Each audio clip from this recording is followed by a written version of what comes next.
హరే కృష్ణ అండి, పద్మావతి కిచెన్కి వెల్కమ్ అండి. ఇవాళ మీకు ఇంకొక కొత్త రెసిపీ మీకు ఇంట్రడ్యూస్ చేస్తాను. దీన్ని వెలగపళ్ళు అంటారు, ఉడాపిల్ అంటారు దీన్ని. దీంతో పచ్చడి చేస్తున్నాను, చట్నీ. ఇది ఏంటంటే నిలవ పచ్చడి కింద కూడా మనం ఉంచుకోవచ్చు. ఎప్పుడో కావాలంటే అప్పుడు దానికి మనం పెరుగు కొంచెం వేసి కలిపి అలా కూడా తినచ్చు. దీనికి కావాల్సిన ఇంగ్రీడియంట్స్ ఏంటంటే కొత్తిమీర, పచ్చిమిరపకాయలు, ఎండుమిరపకాయలు, తర్వాత పోపు కావాలి, జీరా, ఇంగువ, తర్వాత అప్పటికప్పుడు కలుపుకొని పెరుగు. ఇది దుక్కపెట్టి కొంచెం దేనితోటైనా ఒక సుత్తితోట కొట్టవచ్చు, లేదా నేల వేసి కొట్టి చేస్తారండి, ఎందుకంటే ఇది హార్డ్గా ఉంటుంది. మెంతులు కూడా వేసుకుంటామండి. ఇక కొట్టుతున్నాను చూడండి.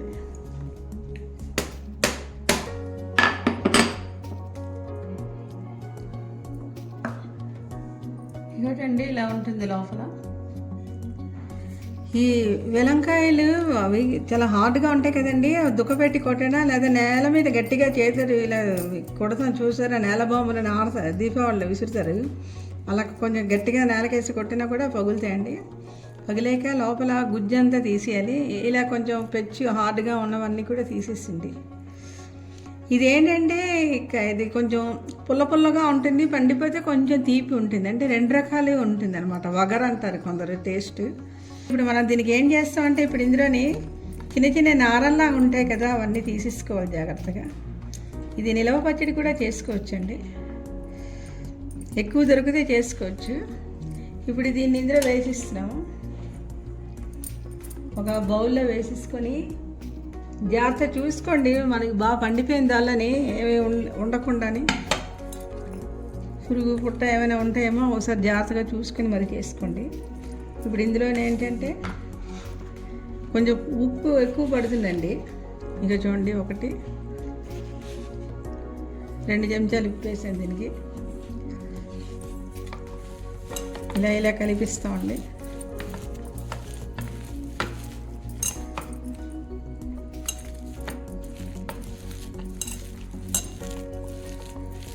చేతితోటి ఇలా కలిపేయాలండి, మిక్సీ గట్ట తిప్పకండి. గింజలన్నీ నలిగిపోతే టేస్ట్ బాగోదు.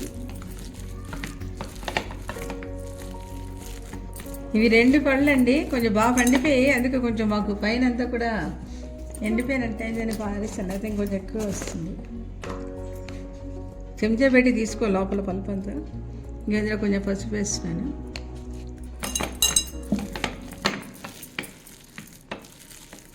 ఆ తర్వాత ఇందులోని కొత్తిమీర, పచ్చిమిరపకాయలు చితకొట్టి ఇందులో కలపాలి. అలాగే కొంచెం మెంతులు 2 చెంచాలు మెంతులు వేచేసి, మెంతులు, ఇంగువ పొడి, ఎండుమిరపకాయలు ఇవన్నీ కానీ మిక్సీ తిప్పి పొడి వేస్తాం. పోపులో ఆవాలు, జీరా వేస్తాం, ఇంగువ వేస్తాం. తర్వాత ఈ పులుపు కొంచెం విరగడానికి బెల్లం వేసుకుంటాం. బెల్లం ఇంకో చూడండి,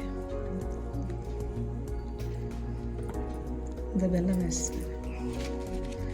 పూర్వం మేము చిన్నప్పుడు వట్టినే కొనుక్కొని తినేవాళ్ళం స్కూల్స్కి వెళ్ళినప్పుడు. ఇందులో అమృతం ఉంటుందని ఇది మా అమ్మ అయితే. బెల్లం వేసి కలిపితే మనకు ఆ పులుపు తగ్గిపోతుంది. ఇక మెంతులు ఇలాగా మనం ఎక్కువగా వేయించుకొని కొంచెం ఇంగు వేసి ఎర్రగానే డ్రైగానే రోస్ట్ చేసి వేచాలండి, నూనె గట్ట వేయకండి. ఈ పొడి వేసి ఉంచుకుంటే ఏవైనా నిలవ పచ్చళ్ళలో గట్ట వేసుకుందికి మనకి రెడీ టు యూజ్ అనమాట, వాడడానికి రెడీగా ఉంటుందండి. ఇది ఒక టిప్ అండి. కొత్తిమీర ఇది కొంచెం ఏంటంటే కడిగిస్తాను, మిక్సీ తిప్పుతున్నాను. మిరపకాయలు కొంచెం కారం ఎక్కువ పడుతుందండి, పుల్లగా ఉంటుంది కదా. 10-12 మిరపకాయలు వేస్తానండి, పచ్చిమిరపకాయలు మిక్సీ తిప్పేస్తాను. ఇది పోపు అండి, ఆవాలు, 2 మెంతి గింజలు, జీరా, ఎండుమిరపకాయలు, కొంచెం ఇంగువ వేస్తానండి, కొంచెం మాత్రం నూనె వేస్తాను.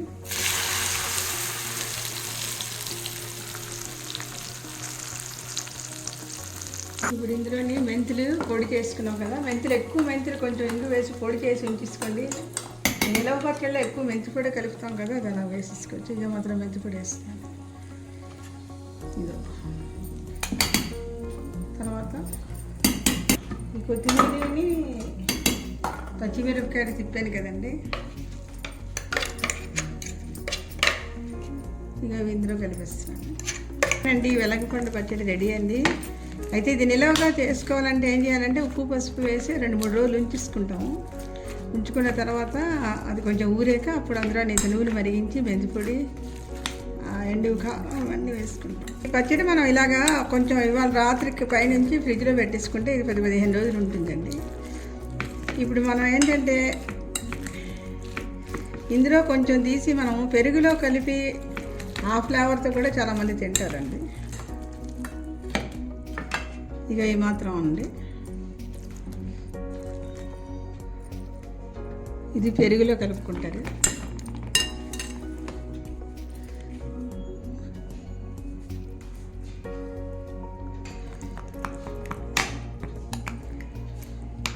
అన్నీ పచ్చివేనండి. ఈ పోపు మెంతిపొడి వేచడం అని పోపు వేచడం తప్ప మిగతా అన్నీ పచ్చివే చేస్తారు ఇందులోని. ఈజీ పని. అన్నంలో నంచుకు తింటే చాలా బాగుంటుంది. ఇది కలుపుకు తినచ్చు.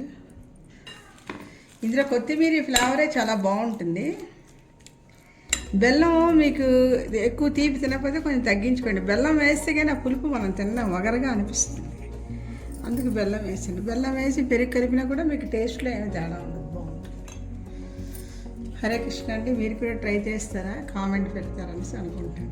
Thank you.